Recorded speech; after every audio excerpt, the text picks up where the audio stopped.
آپ جی بتائیے گا صرف نماز پڑھتے ہیں جی یعنی کہ صرف جماعت نماز پڑھتے ہیں اور تراویح بسم نہیں اللہ الرحمن الرحیم. تراویح کے اوپر ایک میں تھوڑی سی گفتگو کروں کہ آج کل کافی ٹائم سے نا سوشل میڈیا پر اس کے بارے میں ڈیبیٹ چل رہی ہے کہ تراویح سنت نماز ہے، اس کی کوئی اتنی اہمیت نہیں پڑھو تو کوئی گناہ نہیں ہوتا. اور سنت کے لفظ کو اب ہم نے اتنا لائٹ لے لیا کہ ایک صاحب کہتے مجھ سے سوال کرنے لگے کہ عشاء کی 17 رکعتیں کیوں ہیں؟ عشاء کے صرف 4 فرض ہیں، 3 وتریں بس کافی ہیں. تو بھائی پھر تو اگر اس طرح ہم دیکھیں سنت میں توڑنے لگ جائیں تو پھر تو نماز میں صرف اللہ اکبر کہنا فرض ہے، باقی ثنا سنت، درود شریف سنت، آخر کی چیزیں سنت، سمیع اللہ لمن حمدہ سنت، تو ساری سنتیں چھوڑ دی، پھر نماز میں کیا رہ گیا؟ تو نماز کے اندر خود فرائض بہت کم ہیں، سنتیں زیادہ ہیں. عشق کے میدان میں سنت کا میں نے کل بھی کہا تھا کہ فرض سے زیادہ مقام ہے کہ وہ تو اللہ کے حبیب صلی اللہ علیہ وسلم فاتبعونی یحببکم اللہ، میری اتباع کرو اللہ تم سے محبت کرے گا. تو لوگ اس کو بہت لائٹ لے رہے ہیں، نوجوان لوگ بہت آج کل وہ مس گائیڈ ان کو کیا جا رہا ہے کہ جی تراویح کی کوئی اہمیت نہیں ہے، اس میں امام صاحب جو پڑھ رہے ہیں حافظ صاحب وہ طوطے کی طرح رٹ رہے ہیں، ان کو پتہ نہیں کیا پڑھ رہے ہیں کیا نہیں پڑھ رہے.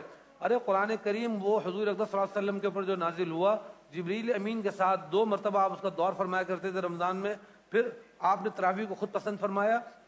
آخر کوئی تو وجہ تھی کہ عمر فاروق جیسے ہستی خلیفۃ المسلمین امیر المؤمنین کہ جن کی مشاورت کوئی ہوتی تھی تو اللہ پاک ان کی مشاورت کے مطابق آیتیں نازل فرما دیتے تھے کہ انہوں نے 20 رکعت پہ امت کو متفق فرمایا اور بڑے اہتمام سے پوری پھر صحابہ کرام کی جماعت اہل بیت اطہار سب اس کو ریگولر رمضان میں ادا فرماتے تھے اور اس وقت سے لے کے اب تک یہ ادا ہوتی آ رہی ہے. اب سنت کہہ کے اس کو لائٹ لینا کم کر دینا کہ سنت اس کو کوئی فرق نہیں پڑتا. ارے سنت پہ تو انسان جان دے دے، اپنی گردنیں کٹا دے. سنت کے خاطر تو ہم نے ملک بنایا اپنا سارا اور ہم یہ سمجھ لیں سنت ہے نماز کی کوئی اہمیت نہیں.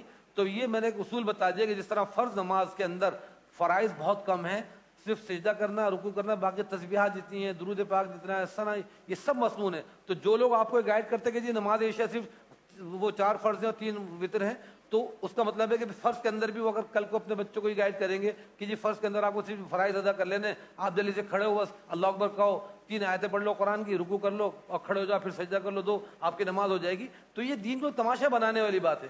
جب گھر بناتے تو ہم پہ پورا ڈیکوریشن چاہیے اس میں کہ پورا اس کو ڈیکوریٹ کرتے ہیں، خوبصورت کرتے ہیں، دسترخوان سجاتے ہیں تو سارا کھانا پینا خوبصورت کر کے سجاتے ہیں. دین کی بات آتی ہے اس میں چھٹائی کر دیتے ہیں، یہ سنت اس کو ضرورت نہیں، یہ سنت اس کو چھوڑ دیں، یہ سنت اس کو چھوڑ دیں. ارے بھائی کھانے میں آپ کو چیز چھوڑتے ہیں کہ سالن میں نمک بھی ڈالنا ہے، گھی بھی ڈالنا ہے، بوٹی بھی ڈالنی ہے، آلو بھی ڈالنا ہے، وہاں کھانے کی بات ہم کہتے ہیں ہر چیز ہونی چاہیے لیوش. اور دین کی جہاں بات آتی ہے تو داڑھی تو سنت ہے اور فلاں کام تو سنت ہے، اس کی کوئی ضرورت نہیں ہے. عشاء سے پہلے 4 سنت ہے، موقع تو کچھ نہیں ہے.